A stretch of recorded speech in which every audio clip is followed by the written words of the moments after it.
Hi everyone, ಗೌಡ್ರ kitchen ದರ್ಬಾರಿಗೆ ಸ್ವಾಗತ. ಇವತ್ತಿನ ಈ ವಿಡಿಯೋದಲ್ಲಿ ಯಾವ ರೀತಿ ಸಿಂಪಲ್ಲಾಗಿ ಮತ್ತು ಮನೆಯಲ್ಲಿರೋ ಪದಾರ್ಥಗಳನ್ನ ಬಳಸಿ ಮಸಾಲ ಅಕ್ಕಿ ರೊಟ್ಟಿನ ಮಾಡೋದು ಅನ್ನೋದನ್ನ ನಾನು ತಿಳಿಸ್ಕೊಡ್ತೀನಿ. ಈ ಮಸಾಲ ಅಕ್ಕಿ ರೊಟ್ಟಿ ತಿನ್ನೋದಕ್ಕಂತೂ ತುಂಬ ಚೆನ್ನಾಗಿರುತ್ತೆ. ನೀವು ಕೂಡ ಮನೆಯಲ್ಲಿ ಟ್ರೈ ಮಾಡಿ ಯಾವ ರೀತಿ ಇರುತ್ತೆ ಟೇಸ್ಟ್ ಅಂತ ಕಮೆಂಟ್ ಮೂಲಕ ತಿಳಿಸಿ. ಆಲ್ಮೋಸ್ಟ್ ಎಲ್ಲರೂ ತಿಂದಿರ್ತೀರ ಮಸಾಲೆ ರೊಟ್ಟಿನ, ಆದರೂ ಕೂಡ ನಾನು ತೋರಿಸೋ ಮೆಥಡಲ್ಲಿ ಒಂದು ಸಲ ಟ್ರೈ ಮಾಡಿ ಯಾವ ರೀತಿ ಬಂತು ಅನ್ನೋದನ್ನ ನೀವು ತಿಳಿಸಿ. ಈ ಮಸಾಲ ಅಕ್ಕಿ ರೊಟ್ಟಿ ಮಾಡೋದು ತುಂಬ ಈಸಿ, ಮತ್ತು ಡಯಟ್ ಮಾಡ್ತಿರ್ತಾರಲ್ಲ ಅವರಿಗಂತೂ ಈ ಫುಡ್ ತುಂಬ ಒಳ್ಳೆಯದು ಅಂತ ಹೇಳ್ಬೋದು. ಯಾಕಂದರೆ ಇದರಲ್ಲಿ ಝೀರೋ ಆಯಿಲ್ನ ಏನು ಅಷ್ಟೊಂದು ನಾವೇನು ಯೂಸ್ ಮಾಡೋದೇ ಇಲ್ಲ. ಹಾಗಾಗಿ ಇದು ಡಯಟ್ ಫುಡ್ ಅಂತಲೂ ಕೂಡ ಹೇಳ್ಬೋದು. ನೀವು ಕೂಡ ಒಂದು ಸಲ ಮನೆಯಲ್ಲಿ ಟ್ರೈ ಮಾಡಿ. ಇನ್ನೂ ಯಾರಾದರೂ ನನ್ನ ಚಾನಲ್ನ ಸಬ್ಸ್ಕ್ರೈಬ್ ಮಾಡ್ಕೊಳ್ದೆ ವಿಡಿಯೋ ನೋಡ್ತಿದ್ರೆ ದಯವಿಟ್ಟು ನನ್ನ ಚಾನಲ್ನ ಸಬ್ಸ್ಕ್ರೈಬ್ ಮಾಡ್ಕೊಳ್ಳಿ. ವಿಡಿಯೋನ ಕೊನೆವರೆಗೂ ನೋಡಿ. ಮೊದಲನೇದಾಗಿ ಒಂದು ಅಗಲವಾದ ಪಾತ್ರೆನ ತೊಗೋಬೇಕಾಗತ್ತೆ. ಅಲ್ಲಿ ಸ್ವಲ್ಪ ಜಾಸ್ತಿ ಅಗಲಾಗಿರೋದನ್ನೇ ಪಾತ್ರೆನ ತೊಗೊಳ್ಳಿ, ಯಾಕಂದರೆ ಹಿಟ್ಟು ಕಲಸೋದಕ್ಕೆ ಈಸಿ ಆಗುತ್ತೆ. ಈ ಬೌಲ್ ತೋರಿಸ್ತಿದ್ದೀನಲ್ಲ, ಇದರಲ್ಲಿ 2 ಕಪ್ನಷ್ಟು ನಾನು ಇವಾಗ ಅಕ್ಕಿ ಹಿಟ್ಟು ತೊಗೊಂಡಿದ್ದೀನಿ. ಅಕ್ಕಿ ಹಿಟ್ಟು ಕೂಡ ನಾವು ಮನೆಯಲ್ಲೇ ಬಿಡಿಸಿರುವಂಥ ಅಕ್ಕಿ ಹಿಟ್ಟು, ನಾನು ಅದನ್ನೇ ಯೂಸ್ ಮಾಡ್ತಿದ್ದೀನಿ. ಯಾವುದೇ ಥರ ಬೇರೆ ಬ್ರ್ಯಾಂಡ್ ಅಂತ ಯಾವುದು ನಾನು ಯೂಸ್ ಮಾಡ್ತಿಲ್ಲ. ನಾವು ಮನೆಯಲ್ಲೇ ಇಡ್ಸ್ಕೊಂಡಿರೋಂಥ ಅಕ್ಕಿ ಹಿಟ್ಟನ್ನ ನಾನು ಇದಕ್ಕೆ ಯೂಸ್ ಮಾಡ್ತಿದ್ದೀನಿ. ನಮ್ಮಮ್ಮ ಮನೆಯಲ್ಲೇ ಪ್ರಿಪೇರ್ ಮಾಡ್ತಾರೆ ಅಕ್ಕಿ ಹಿಟ್ಟನ್ನ, ಅದನ್ನು ನಾನಿಲ್ಲಿ ಯೂಸ್ ಮಾಡ್ತಿದ್ದೀನಿ. 2 ಕಪ್ಪಷ್ಟು ಯೂಸ್ ಮಾಡ್ತಿದ್ದೀನಿ ಅಕ್ಕಿ ಹಿಟ್ಟನ್ನ. ನಿಮಗೆ ಎಷ್ಟು ಜನ ಇದ್ದೀರಾ ಅದ್ರ ಮೇಲೆ ನೀವು ಹಿಟ್ಟನ್ನು ಯೂಸ್ ಮಾಡಬೇಕಾಗತ್ತೆ. ಈಗ 4 ಮೆಂಬರ್ಸ್ ಇದ್ದೀರಾ ಅಂದರೆ ಡಬಲ್ ಯೂಸ್ ಮಾಡಿ. 2 ಕಪ್ ಬದಲು ನೀವು 4 ಕಪ್ಪಷ್ಟು ಅಕ್ಕಿ ಹಿಟ್ಟನ್ನ ಯೂಸ್ ಮಾಡಬೇಕಾಗತ್ತೆ.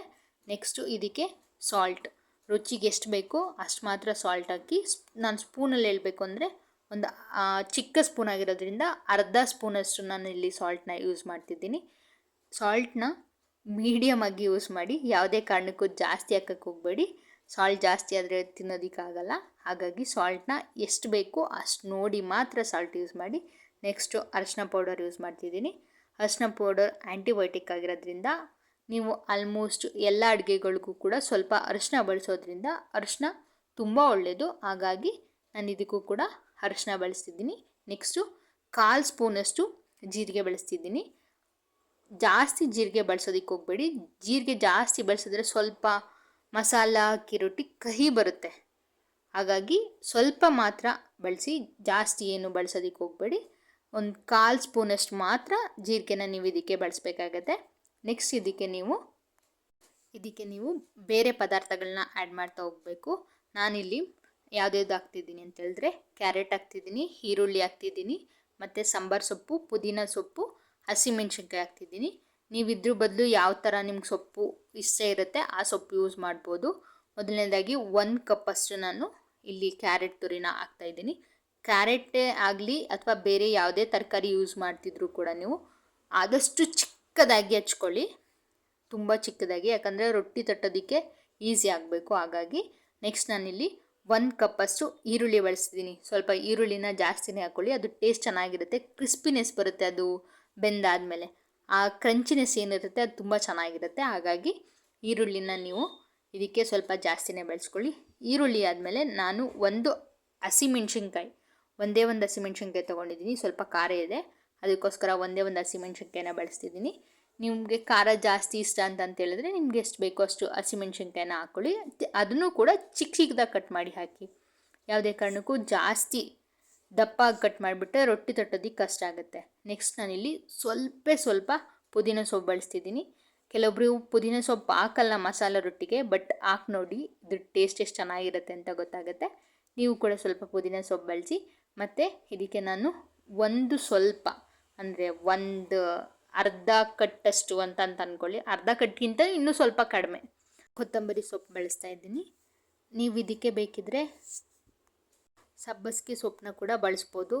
ನಂಗೆ ಅದ್ರ ಟೇಸ್ಟ್ ಅಷ್ಟೊಂದು ಟೇಸ್ಟ್ ಅಲ್ಲ, ಅದ್ರ ಸ್ಮೆಲ್ ಏನೋ ನಂಗೆ ಇಷ್ಟ ಆಗಲ್ಲ, ಹಾಗಾಗಿ ನಾನು ಅದನ್ನು ಬಳಸ್ತಿಲ್ಲ. ನಿಮಗೆ ಇಷ್ಟ ಅಂತಂತೇಳಿದ್ರೆ ಅದನ್ನು ಬಳಸಿ, ಅದು ಚೆನ್ನಾಗಿರುತ್ತೆ ತಿನ್ನೋದಕ್ಕೆ. ಆದರೆ ನನಗೆ ಪರ್ಸ್ನಲಿ ನನಗೆ ಅಷ್ಟೊಂದು ಇಷ್ಟ ಆಗಲ್ಲ, ಅದಕ್ಕೋಸ್ಕರ ನಾನು ಇದರಲ್ಲಿ ಬಳಸ್ತಿಲ್ಲ. ನಿಮ್ಗೆ ಬೇಕು ಅಂತಂದರೆ ನೀವು ಆ ಸೊಪ್ಪನ್ನು ಕೂಡ ಇದಕ್ಕೆ ಆ್ಯಡ್ ಮಾಡ್ಕೋಬೋದು.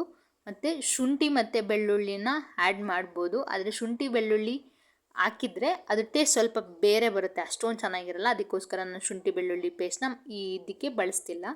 ಮತ್ತು ನೆಕ್ಸ್ಟ್ ನಾನು ಇದಕ್ಕೆ ಸ್ವಲ್ಪ ಗರಂ ಮಸಾಲ ಹಾಕಿದ್ದೀನಿ. ಜಾಸ್ತಿ ಹಾಕೋಕ್ಕೆ ಹೋಗ್ಬೇಡಿ, ಆಗ ಅಕ್ಕಿ ರೊಟ್ಟಿ ಹೋಗಿ ಬೇರೆ ಆಗಿಬಿಡುತ್ತೆ. ಹಾಗಾಗಿ ಸ್ವಲ್ಪ ಮಾತ್ರ ಬಳಸಿ. ಅದು ನೆಕ್ಸ್ಟು ಇನ್ನೊಂದೇನು ಅಂತೇಳಿದ್ರೆ, ನಾವು ಇದಕ್ಕೆ ಮನೇಲೆ ಸಾಂಬಾರಿಗೆ ಯೂಸ್ ಮಾಡ್ತೀವಲ್ಲ ಖಾರದ ಪುಡಿ, ಅದನ್ನು ಯೂಸ್ ಮಾಡ್ತಿದ್ದೀನಿ. ಬೇರೆ ಯಾವುದೇ ಥರ ಸ್ಪೈಸಸ್ ನಾನು ಯೂಸ್ ಮಾಡ್ತಿಲ್ಲ. ಸ್ವಲ್ಪ ಅರ್ಧ ಸ್ಪೂನಷ್ಟು ಮಾತ್ರ ಇಲ್ಲಿ ನಾನು ಖಾರದ ಪುಡಿನ ಬಳಸ್ತಿದ್ದೀನಿ. ನಿಮಗೆ ಖಾರ ಜಾಸ್ತಿ ಇಷ್ಟ ಆಗುತ್ತೆ ಅಂತಂತೇಳಿದ್ರೆ ನೀವು ಖಾರದ ಪುಡಿನ ಜಾಸ್ತಿ ಹಾಕೋಬೋದು. ಬಟ್ ನೋಡಿ ಹಾಕ್ಕೊಳ್ಳಿ, ಯಾಕಂತಂದರೆ ಹಸಿಮೆಣ್ಸಿನ್ಕಾಯಿನ ಬೆಳೆಸಿರ್ತೀವಿ. ಹಾಗಾಗಿ ಖಾರದ ಪುಡಿ ಎಷ್ಟು ಬೇಕು ಅಷ್ಟು ಮಾತ್ರ ಬಳಸಿ, ಜಾಸ್ತಿ ಬಳಸಬೇಡಿ. ಅತಿಯಾದರೆ ಯಾವುದೂ ಚೆನ್ನಾಗಿರಲ್ಲ. ಹಾಗಾಗಿ ಎಷ್ಟು ಬೇಕೋ ಅಷ್ಟನ್ನು ಮಾತ್ರ ನೀವು ಇದಕ್ಕೆ ಬಳಸಬೇಕಾಗತ್ತೆ. ಇವಾಗ ನಾವು ಆವಾಗಲೇ ಏನೇನೆಲ್ಲ ಮಸಾಲೆ ಹಾಕ್ಕೊಂಡಿದ್ವಿ ನೋಡಿ, ಆ ಮಸಾಲೆ ಎಲ್ಲನೂ ಹಂಗೆ ಡ್ರೈ ಮಿಕ್ಸ್ ಮಾಡಬೇಕಾಗತ್ತೆ. ನೀರನ್ನು ಫಸ್ಟೇ ಆ್ಯಡ್ ಮಾಡಬೇಡಿ, ಇದು ಚೆನ್ನಾಗಿ ಮಿಕ್ಸ್ ಮಾಡ್ಕೊಬೇಕು. ಈರುಳ್ಳಿ ಮತ್ತು ಕ್ಯಾರೆಟು ಸ್ವಲ್ಪ ನೀರು ಬಿಟ್ಕೊಳ್ಳುತ್ತೆ. ಆ ನೀರೆಲ್ಲ ಬಿಟ್ಕೊಳ್ಳೋ ತನಕ ಸ್ವಲ್ಪ ಕಿವುಚೆನೆ ನೀಟಾಗಿ ಕೈಯಲ್ಲೇ ಇದು ಮಾಡ್ಕೊಳ್ಳಿ, ಕಲಿಸ್ಕೊಳ್ಳಿ. ಸ್ಪೂನೆಲ್ಲ ಯೂಸ್ ಮಾಡಿ ಕಲಿಸ್ತೀನಿ ರೊಟ್ಟಿನ ಅಂತಂತೇಳಿದ್ರೆ ರೊಟ್ಟಿ ಅಷ್ಟೊಂದು ಚೆನ್ನಾಗಿ ಬರಲ್ಲ.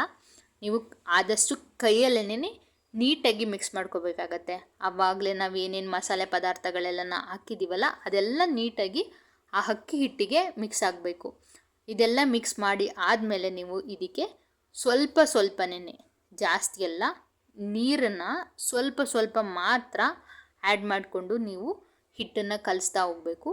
ಯಾವುದೇ ಕಾರಣಕ್ಕೂ ಒಂದೇ ಸಲ ಜಾಸ್ತಿ ನೀರನ್ನು ಹಾಕ್ಕೊಬೇಡಿ, ಆವಾಗ ಹಿಟ್ಟು ಕೆಟ್ಟೋಗ್ಬಿಡುತ್ತೆ. ಅಂದರೆ ಸರಿಯಾಗಿ ಹಿಟ್ಟಿನ ರೂಪಕ್ಕೆ ಬರಲ್ಲ ಅದು. ಹಾಗಾಗಿ ಎಷ್ಟು ಬೇಕು ಅಷ್ಟು ಮಾತ್ರ ನೀರು ಹಾಕ್ಕೊಂಡು ಕಲಿಸ್ಕೊಳ್ಳಿ. ಸ್ವಲ್ಪ ಇವಾಗ ನೋಡಿ ನಾನು ಕಲಿಸ್ತಿದ್ದೀನಿ, ಆ ರೀತಿ ಸ್ವಲ್ಪ ನೀರು ಹಾಕಿ ಕಲಸಿ ಅದನ್ನೆಲ್ಲ ಮಿಕ್ಸ್ ಮಾಡ್ಕೊಬೇಕು.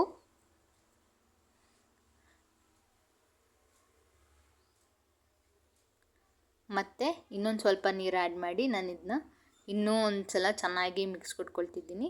ಯಾವುದೇ ಹಿಟ್ಟಾಗಲಿ ಒಂದೇ ಸಲ ನೀರು ಹಾಕ್ಬಿಟ್ರೆ ಅದು ಪಾಯಸ ಅಥವಾ ಬಜ್ಜಿ ಹಿಟ್ಟಾಗ್ಬಿಡುತ್ತೆ. ಹಾಗಾಗಿ ರೊಟ್ಟಿ ಹಿಟ್ಟಿಗೆ ಒಂದೇ ಸಲ ನೀರು ಹಾಕ್ಕೊಬಾರ್ದು, ಸ್ವಲ್ಪನೇ ನೀರು ಹಾಕ್ಕೊಂಡು ಕಂಪ್ಲೀಟಾಗಿ ಅದನ್ನು ಮಿಕ್ಸ್ ಮಾಡ್ತಾ ಹೋಗಬೇಕಾಗತ್ತೆ. ಯಾವುದೇ ರೊಟ್ಟಿ ಹಿಟ್ಟಾಗಲಿ ಅಥವಾ ಚಪಾತಿ ಹಿಟ್ಟೇ ಆಗಲಿ ಆದಷ್ಟು ಪೇಷನ್ಸಿಂದ, ತಾಳ್ಮೆಯಿಂದ ರೊಟ್ಟಿ ಹಿಟ್ಟನ್ನ ಕಲಿಸ್ಬೇಕಾಗತ್ತೆ. ತುಂಬ ಅರ್ಜೆಂಟ್ ಮಾಡ್ಕೊಂಡು ರೊಟ್ಟಿ ಹಿಟ್ಟು ಕಲಿಸ್ತೀವಿ ಅಂತಂತೇಳಿದ್ರೆ ಅದು ಅಷ್ಟು ನೀಟಾಗಿ ಬರಲ್ಲ. ರೊಟ್ಟಿ ಯಾರ್ಯಾರಿಗೆಲ್ಲ ಇಷ್ಟ ಆಗುತ್ತೆ ನನ್ನ ಕಮೆಂಟ್ ಮೂಲಕ ತಿಳಿಸಿ. ನಮ್ಮ ಕಡೆ ಅಂತೂ ಆಲ್ಮೋಸ್ಟ್ ಮೈಸೂರು ಸೈಡವರು ಜಾಸ್ತಿ ರೊಟ್ಟಿ ಮುದ್ದೆ ಅನ್ನೋದನ್ನ ಸ್ವಲ್ಪ ಜಾಸ್ತಿ ಮಾಡ್ತಿರ್ತೀವಿ. ಹಾಗಾಗಿ ನಮ್ಗೆ ರೊಟ್ಟಿ ತುಂಬ ಇಷ್ಟ ಆಗುತ್ತೆ. ರೊಟ್ಟಿ ಅನ್ನೋದು ಕೂಡ ಹೆಲ್ದಿ ಫುಡ್ಡು. ಇದರಲ್ಲಿ ಯಾವುದೇ ರೀತಿ ಕೊಲೆಸ್ಟ್ರಾಲ್ ಆಗಲಿ ಮತ್ತೊಂದಾಗಲಿ ಏನೂ ಬರಲ್ಲ. ಅದರಲ್ಲೂ ಮಸಾಲೆ ರೊಟ್ಟಿ ಅಂತೂ ಇನ್ನೂ ಚೆನ್ನಾಗಿರುತ್ತೆ. ಹಾಗಾಗಿ ಇದು ಟೇಸ್ಟಲ್ಲೂ ಬೆಸ್ಟ್, ಹೆಲ್ತಿಗೂ ಬೆಸ್ಟ್. ಹಾಗಾಗಿ ನೀವು ಕೂಡ ಮನೆಯಲ್ಲಿ ಆವಾಗವಾಗ ರೊಟ್ಟಿ ಮಾಡ್ಕೊಂಡು ತಿಂತೀರಿ, ಅದು ಚೆನ್ನಾಗಿರುತ್ತೆ. ಟೇಸ್ಟ್ ಎಲ್ಲ ಅದ್ರದ್ದು ಹೇಳೋದಕ್ಕಾಗಲ್ಲ, ಅದು ತಿಂದವ್ರಿಗೆ ಗೊತ್ತಿರುತ್ತೆ ಅದ್ರದ್ದು ಏನು ಟೇಸ್ಟ್ ಅಂತಂತ ಹೇಳ್ಬಿಟ್ಟು. ಈಗ ನೋಡ್ತಿದ್ದೀರ ಅಲ್ವಾ ಯಾವ ರೀತಿ ಎಲ್ಲ ಹಿಟ್ಟು ಮಿಕ್ಸ್ ಆಗಿ ಯಾವ ರೀತಿ ಆಗ್ತಿದೆ ಅಂತಂತ. ಈಗ ಇದಕ್ಕೂ ಇನ್ನೂ ನೀರು ಆ್ಯಡ್ ಮಾಡಬೇಕು. ಇಷ್ಟು ಗಟ್ಟಿಯಾಗಿ ಕಲಸೋಕ್ಕಾಗಲ್ಲ, ರೊಟ್ಟಿ ತಟ್ಟೋದಕ್ಕಾಗಲ್ಲ ಇಷ್ಟು ಗಟ್ಟಿ ಇದ್ದರೆ. ಹಾಗಾಗಿ ಇನ್ನೊಂದು ಸ್ವಲ್ಪ ನೀರನ್ನು ಆ್ಯಡ್ ಮಾಡಿ ಎಲ್ಲನೂ ಚೆನ್ನಾಗಿ ಮಿಕ್ಸ್ ಮಾಡಬೇಕಾಗತ್ತೆ. ಕಂಪ್ಲೀಟಾಗಿ ಅದು ಮಿಕ್ಸ್ ಆಗಬೇಕು. ಯಾವ ರೀತಿ ಅಂತ ಹೇಳಿದ್ರೆ ಹಿಟ್ಟು ಏನು ಹಾಕಿರ್ತೀವಲ್ಲ ಆ ಸೀಟು ಅದೆಲ್ಲ ಪಾತ್ರೆಯಿಂದ ಎಲ್ಲ ಅದು ಮಿಕ್ಸ್ ಆಗಿ ಹಿಟ್ಟಿನ ರೂಪಕ್ಕೆ ಬಂದು ಎಲ್ಲ ಪಾತ್ರೆಗಂಟೆ ನೀಟಾಗಿ ಬರ್ತಿರುತ್ತೆ, ನೀಟಾಗಿ ಎದ್ದು ಬರುತ್ತೆ. ಈಗ ನೋಡ್ತಿದ್ದೀರಲ್ವಾ ಯಾವ ರೀತಿ ಉಂಡೆ ಕಟ್ಟೋದಕ್ಕೆ ಈಸಿ ಆಗ್ತಿದೆ ಅಂತ. ಈ ರೀತಿ ನೀವು ಹಿಟ್ಟನ್ನು ಕಲಿಸ್ಕೋಬೇಕಾಗತ್ತೆ.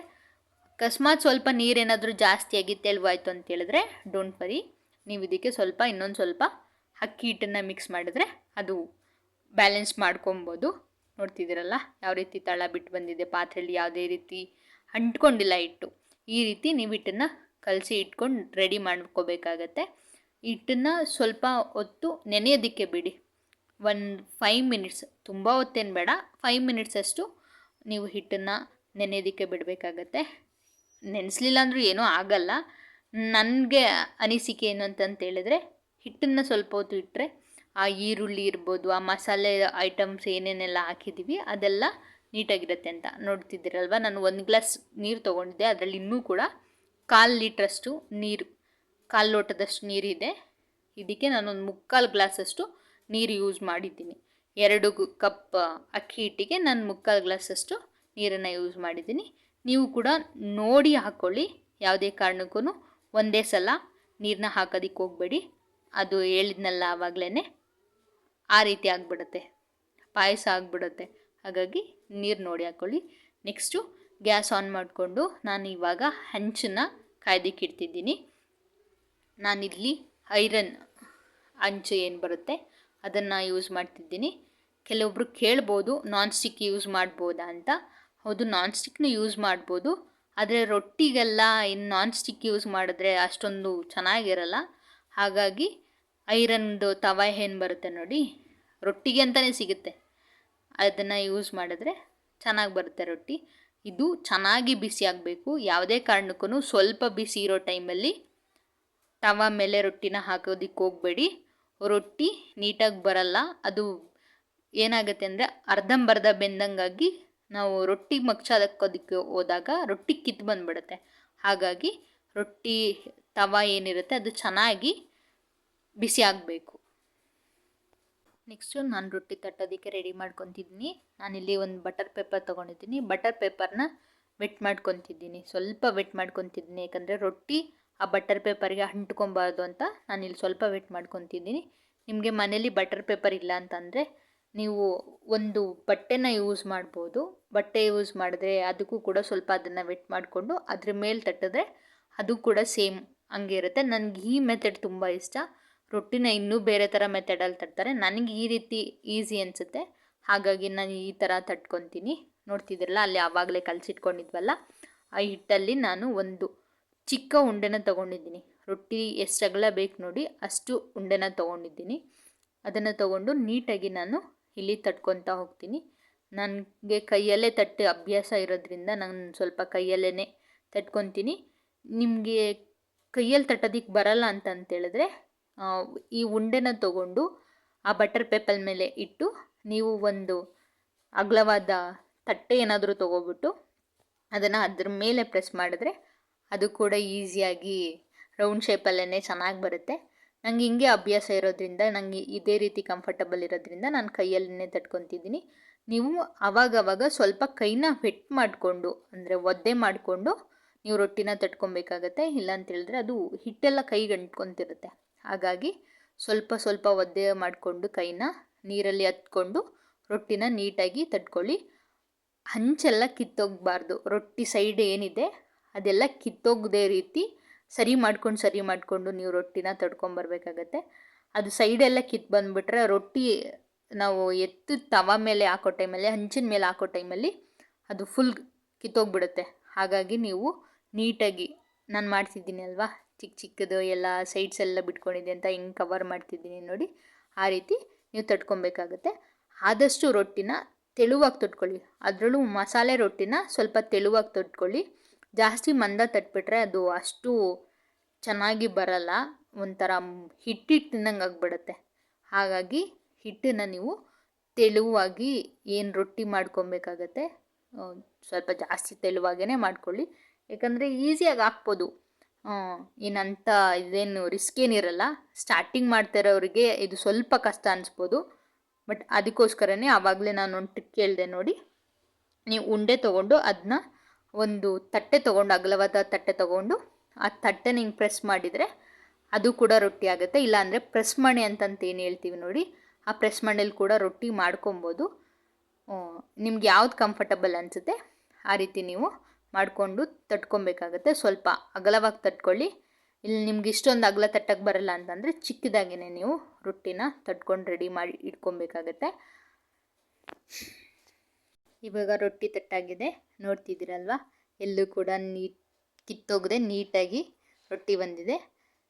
ಅಭ್ಯಾಸ ಆದರೆ ಏನಿಲ್ಲ, ಆರಾಮ್ಸೆ ಬರುತ್ತೆ. ಹಾಗಾಗಿ ಸ್ವಲ್ಪ ಹಿಟ್ಟನ್ನು ಜಾಸ್ತಿ ಗಟ್ಟಿಯಾಗಿ ಕಲಿಸ್ಕೊಬೇಡಿ, ತೆಳುವಾಗಿ ಕಲಿಸ್ಕೊಂಡ್ರೆ ಸ್ವಲ್ಪ ಆರಾಮ್ಸೆ ಇದು ತಟ್ಕೊಬೋದು. ಈಗ ಈ ರೊಟ್ಟಿನ ತೆಗೆದು ನಾನು ಇದು ಹಂಚು ಕಾದಿದೆಯಾ ಚೆಕ್ ಮಾಡ್ಕೊತಿದ್ದೀನಿ. ಸ್ವಲ್ಪ ಚೆನ್ನಾಗಿ ಕಾದಿರಬೇಕು. ಕೈಯೆಲ್ಲ ಇಟ್ಟು ನೋಡಬೇಡಿ, ನಾನು ಅದು ಮೇಲೆ ಬಿಸಿ ಆಗುತ್ತಲ್ಲ ಹಂಗಾಗಿ ಆ ಥರ ನೋಡ್ತಿದ್ದೀನಿ, ಅದನ್ನು ಬೇರೆ ಥರ ಅಂದ್ಕೊಬೇಡಿ. ನೋಡಿ ಈ ಹಿಟ್ಟು ನಾವೇನು ಆವಾಗಲೇ ರೊಟ್ಟಿ ಮಾಡಿ ಇಟ್ಕೊಂಡಿದ್ವಿ, ಈ ರೊಟ್ಟಿನ ತೆಗೆದು ತವ ಮೇಲೆ ಹಾಕಿ ಬೇಯಿಸ್ಕೊಬೇಕಾಗತ್ತೆ. ಹಂಚಿನ ಮೇಲೆ ಹಾಕಬೇಕಾದ್ರೂ ಕೂಡ ಜೋಪಾನವಾಗಿ ಹಾಕಿ, ಯಾಕಂದರೆ ತುಂಬ ಬಿಸಿ ಇರುತ್ತೆ ಹಂಚು. ಹಾಗಾಗಿ ನೋಡಿಕೊಂಡು ಜೋಪಾನವಾಗಿ ನೀವು ಈ ರೊಟ್ಟಿನ ಹಂಚಿನ ಮೇಲೆ ಹಾಕೋಬೇಕಾಗತ್ತೆ. ನೋಡ್ತಿದ್ದೀರಲ್ವಾ, ಹಿಂಗೆ ನೀಟಾಗಿ ಹಿಟ್ಟನ್ನು ಕಲಸಿಟ್ಕೊಂಡ್ರೆ, ನಾನು ಹೇಳಿದ ಅಳತೆ ರೀತಿಲಿ ನೀವು ಹಿಟ್ಟನ್ನು ರೆಡಿ ಮಾಡಿ ಇಟ್ಕೊಂಡ್ರೆ ರೊಟ್ಟಿ ಯಾವುದೇ ಕಾರಣಕ್ಕೂ ಕಿತ್ತೋಗಲ್ಲ, ಚೆನ್ನಾಗಿ ಬರುತ್ತೆ. ಇದನ್ನು ಚೆನ್ನಾಗಿ ಕುಕ್ ಮಾಡ್ಕೊಬೇಕು. ಇದು ಕುಕ್ಕಾಗಿ ಸೈಡಲ್ಲೆಲ್ಲ ಹೊಗೆ ಬರೋದಕ್ಕೆ ಶುರುವಾಗುತ್ತೆ. ರೊಟ್ಟಿ ಏನಿದೆ ಅದು ಬೆಂದಾದಮೇಲೆ ಬ್ಯಾಕ್ ಸೈಡಲ್ಲಿ ಸ್ವಲ್ಪ ಹೊಗೆ ಬರೋದಕ್ಕೆ ಶುರುವಾಗುತ್ತೆ. ಮತ್ತು ರೊಟ್ಟಿ ಕೂಡ ಈಸಿಯಾಗಿ ಮಗ್ಚಾಕ್ಬೋದು. ಅಲ್ಲಿವರೆಗೂ ನೀವು ಚೆನ್ನಾಗಿ ಕುಕ್ ಮಾಡ್ಕೊಬೇಕು. ಒಂದು ಅರ್ಧಂಬರ್ಧ ಏನಾದರೂ ಕುಕ್ ಮಾಡಿಬಿಟ್ರೆ ನೀವು ಅದನ್ನು ಮಗ್ಚೋದಕ್ಕಾಗಲ್ಲ, ಕಿತ್ತೋಗ್ಬಿಡುತ್ತೆ. ಹಾಗಾಗಿ ಸ್ವಲ್ಪ ಪೇಷನ್ಸಿಂದ ರೊಟ್ಟಿ ಮಾಡಿ. ಇದು ಚೆನ್ನಾಗಿ ಕುಕ್ ಆಗ್ತಿದೆ. ಇವಾಗ ಇದು ಕಂಪ್ಲೀಟ್ ಕುಕ್ ಆದಮೇಲೆ ಇದಕ್ಕೆ ನಾನು ಸ್ವಲ್ಪ ವಾಟರ್ ಏನು ಬರುತ್ತೆ, ನೀರೇನಿರುತ್ತೆ ಅದನ್ನು ಸ್ಪ್ರೆಡ್ ಮಾಡ್ಕೊತಿದ್ದೀನಿ. ಸ್ವಲ್ಪ ಒಣಗ್ದಂಗೆ ಆಗ್ಬಿಟ್ಟಿರತ್ತೆ.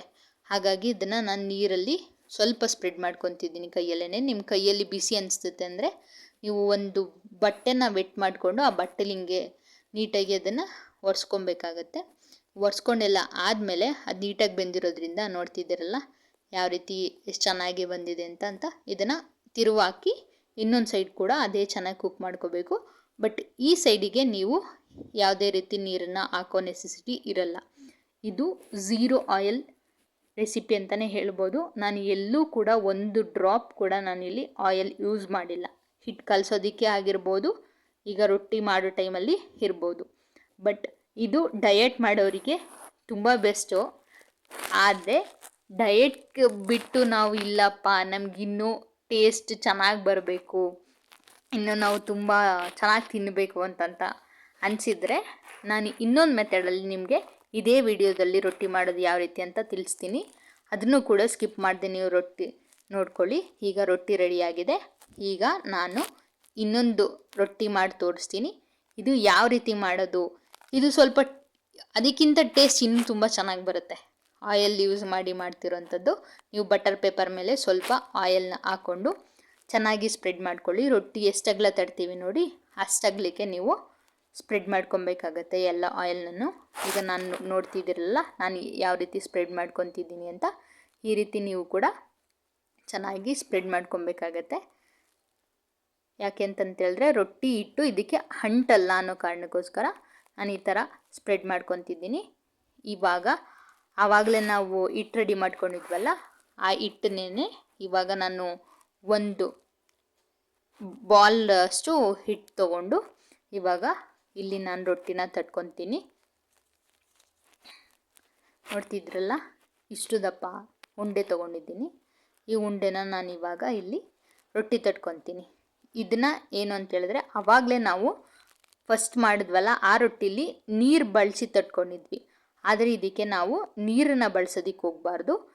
ಇಲ್ಲಿ ಸ್ವಲ್ಪನೇ ಕೈಗೆ ಅಂಟಿರೋ ಥರ ಆಯಿಲ್ನ ಯೂಸ್ ಮಾಡಿ, ಎಣ್ಣೆನ ಯೂಸ್ ಮಾಡಿಕೊಂಡು ನೀವು ರೊಟ್ಟಿನ ತಟ್ಕೊಬೇಕಾಗತ್ತೆ. ಸ್ವಲ್ಪನೇ ಎಣ್ಣೆ ಯೂಸ್ ಮಾಡ್ಕೊಂಡು ರೊಟ್ಟಿ ತಟ್ಕೊಳ್ಳಿ. ಜಾಸ್ತಿ ಎಲ್ಲ ಎಣ್ಣೆ ಹಾಕೋದಕ್ಕೆ ಹೋಗಬೇಡಿ, ಸ್ವಲ್ಪನೇ, ಜಾಸ್ತಿ ಎಲ್ಲ. ನೋಡ್ತಿದ್ದಲ್ಲ ಇಷ್ಟು ಕೈಗೆ ಆ ಥರ ಆಯಿಲ್ ಹಚ್ಕೊಂಡು ರೊಟ್ಟಿನ ನೀಟಾಗಿ ಕಂಪ್ಲೀಟಾಗಿ ತಟ್ಟಿಟ್ಕೊಳ್ಳಿ. ಕಿತ್ತೋಗಬಾರ್ದು ಸೈಡಲ್ಲೆಲ್ಲ. ಕಿತ್ತೋಗ್ಬಿಟ್ರಂತೂ ಅಷ್ಟು ರೊಟ್ಟಿ ಅಂತ ಎತ್ತೋದಕ್ಕಾಗಲ್ಲ. ಸರಿ ಮಾಡ್ಕೊಳ್ತಾ ರೊಟ್ಟಿ ತಟ್ಕೊಳ್ಳಿ. ಇನ್ನೊಂದೇನು ಅಂತೇಳಿದ್ರೆ ಇದಕ್ಕೆ ಯಾವುದೇ ರೀತಿ ಚಟ್ನಿ ಪಲ್ಯ ಎಲ್ಲ ನೀಡೇಡೇ ಇಲ್ಲ. ಮನೇಲಿ ಯಾವುದೇ ತರಕಾರಿ ಇಲ್ಲ ಅಂತಂತೇಳಿದ್ರು ಕೂಡ ಆರಾಮ್ಸೆ ಈ ರೊಟ್ಟಿನ ಮಾಡ್ಕೊಬೋದು. ಬ್ಯಾಚುಲರ್ಸ್ ಕೂಡ ಅಯ್ಯೋ ಏನಪ್ಪ ಮಾಡ್ಕೊಂಡು ತಿನ್ನೋದು, ಏನು ನಮ್ಗೆ ಮಾಡೋದಕ್ಕೆ ಬರಲ್ಲ, ಏನು ಮಾಡೋದು ಅಂತಂತ ಯೋಚನೆ ಮಾಡ್ತಿದ್ರೆ ಬ್ಯಾಚುಲರ್ಸಿಗೆ ಮಸ್ಟ್ ಟ್ರೈ ಅಂತಲೇ ಹೇಳ್ಬೋದು. ಈಸಿ, ತುಂಬ ಏನು ಕಷ್ಟ ಇರಲ್ಲ. ನೀವು ಕೂಡ ಆರಾಮ್ಸೆ ಯಾರಿಲ್ಲ ಅಂತಂದ್ರೂ ನೀವುಗಳೇ ಮಾಡಿಕೊಂಡು ರೆಡಿ ಮಾಡಿಕೊಂಡು ತಿನ್ಬೋದು. ಯಾರ್ಯಾರು ಮನೇನ ಮಿಸ್ ಮಾಡ್ಕೊತಿರ್ತೀರ ನೋಡಿ, ಪಿ ಜಿ ಊಟ ಹಾಸ್ಟೆಲ್ ಊಟ ಎಲ್ಲ ತಿಂದು ಬಾಯೆಲ್ಲ ಕೆಟ್ಟೋಗಿದೆಯಪ್ಪ ಏನಪ್ಪ ತಿನ್ನೋದು ಅನ್ನೋ ಥರ ಮಿಸ್ ಮಾಡ್ಕೊತಿದ್ರೆ ಇದನ್ನು ಎಲ್ಲರೂ ಕೂಡ ನೀವು ಬ್ಯಾಚುಲರ್ ಸೇರಿ ಮನೇಲೇ ಅಥವಾ ಹಾಸ್ಟೆಲೇ ಮಾಡಿಕೊಂಡು ಇದನ್ನು ತಿನ್ನಿ. ಟೇಸ್ಟ್ ಚೆನ್ನಾಗಿರುತ್ತೆ. ಯಾವ ರೀತಿ ಅಂತ ಬಂತು ಅನ್ನೋದನ್ನ ನಂಗೆ ತಿಳಿಸಿ. ಇವಾಗ ಆವಾಗಲೇ ಏನು ತೊಗೊಂಡಿದ್ವಿ ನೋಡಿ, ಸೇಮ್ ಅದೇ ಥರ. ಆದರೆ ಇದಕ್ಕೆ ನೀವು ಸ್ವಲ್ಪ 2 ಟೇಬಲ್ ಸ್ಪೂನ್, ಜಾಸ್ತಿ ಬೇಡ, 2 ಟೇಬಲ್ ಸ್ಪೂನಷ್ಟು ಆಯಿಲ್ನ ಎಲ್ಲ ಕಡೆ ಈವನ್ನಾಗಿ ನೀವು ಹಂಚಿಗೆ ಸ್ಪ್ರೆಡ್ ಮಾಡ್ಕೋಬೇಕಾಗತ್ತೆ. ಯಾಕಂತಂದರೆ ಇದು ಎಲ್ಲಾದರೂ ಡ್ರೈ ಆಗಿದ್ದರೆ ಕಿತ್ತು ಬಂದುಬಿಡುತ್ತೆ ರೊಟ್ಟಿ. ಹಾಗಾಗಿ ನೀಟಾಗಿ ಎಲ್ಲ ಕಡೆ ಸ್ಪ್ರೆಡ್ ಮಾಡಿಕೊಂಡು, ನಾವು ಇವಾಗಲೇ ಅಲ್ಲಿ ರೊಟ್ಟಿ ತಟ್ಟಿಟ್ಕೊಂಡಿದ್ದೀವಲ್ಲ, ಈ ರೊಟ್ಟಿನ ಈ ತವಾಗೆ ಹಾಕಿ, ಅಂದರೆ ಹೆಂಚಿಗೆ ಹಾಕಿ ಇದನ್ನು ಬೇಯಿಸ್ಕೋಬೇಕಾಗತ್ತೆ.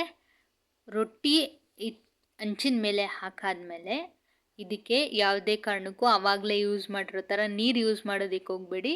ಯಾಕಂದರೆ ಆಯಿಲ್ ಹಾಕಿದ್ದೀವಿ, ನೀರೇನಾದರೂ ಬಿದ್ದರೆ ಸಿಡಿಯುತ್ತೆ.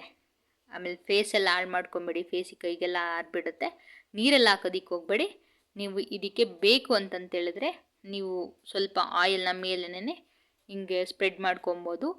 ಇದೇ ಆಯಿಲ್ ಇರುತ್ತೆ, ಏನು ನೀಡೆಡ್ ಇಲ್ಲ ಎಕ್ಸ್ಟ್ರಾ ಆಯಿಲ್. ನೋಡ್ತಿದ್ರಲ್ಲ, ಮಗ್ಚಾಕಿ ಅದು ಕುಕ್ ಆಗ್ತಿದೆ, ಚೆನ್ನಾಗಿ ಬೆಂದಿತ್ತಿದೆ. ಹಾಗಾಗಿ ಎಷ್ಟು ಚೆನ್ನಾಗಿ ಕಾಣ್ತಿದೆ ಅಂತಂತ. ನೀವು ಇದೆಲ್ಲ ನೀಟಾಗಿ ಕುಕ್ ಮಾಡಿಕೊಂಡು ಇದಕ್ಕೆ ಬೆಣ್ಣೆ, ಹಸಿ ಬೆಣ್ಣೆ ಏನು ಬರುತ್ತೆ ಆ ಬೆಣ್ಣೆ ಅಥವಾ ತುಪ್ಪ, ಬೆಸ್ಟ್ ಕಾಂಬಿನೇಷನ್ನು. ಎರಡನ್ನೂ ಮಿಕ್ಸ್ ಮಾಡಿಕೊಂಡು ತುಪ್ಪ ಅಥವಾ ಬೆಣ್ಣೆ ಯಾವುದಿರುತ್ತೆ ಅದು ಅವೈಲೇಬಲ್ ಇರುತ್ತೆ, ಅದನ್ನು ಈ ರೊಟ್ಟಿ ಜೊತೆ ತಿಂತಿದ್ರೆ ಅದರ ಟೇಸ್ಟ್ ನೆಕ್ಸ್ಟ್ ಲೆವೆಲ್. ನೀವು ಕೂಡ ಮನೇಲಿ ಇದನ್ನು ಮಿಸ್ ಮಾಡದೆ ಟ್ರೈ ಮಾಡಿ. ನನ್ನ ಚಾನಲ್ನ ಇನ್ನೂ ಯಾರೂ ಸಬ್ಸ್ಕ್ರೈಬ್ ಮಾಡ್ಕೊಂಡಿಲ್ಲ ಅಂದರೆ ದಯವಿಟ್ಟು ಗೌಡ್ರು ಕಿಚನ್ ದರ್ಬಾರ್ನ ಚಾನಲ್ನ ಸಬ್ಸ್ಕ್ರೈಬ್ ಮಾಡ್ಕೊಳ್ಳಿ, ಸಪೋರ್ಟ್ ಮಾಡಿ ಅಂತ ನಿಮ್ಮನ್ನ ಕೇಳ್ಕೊತೀನಿ.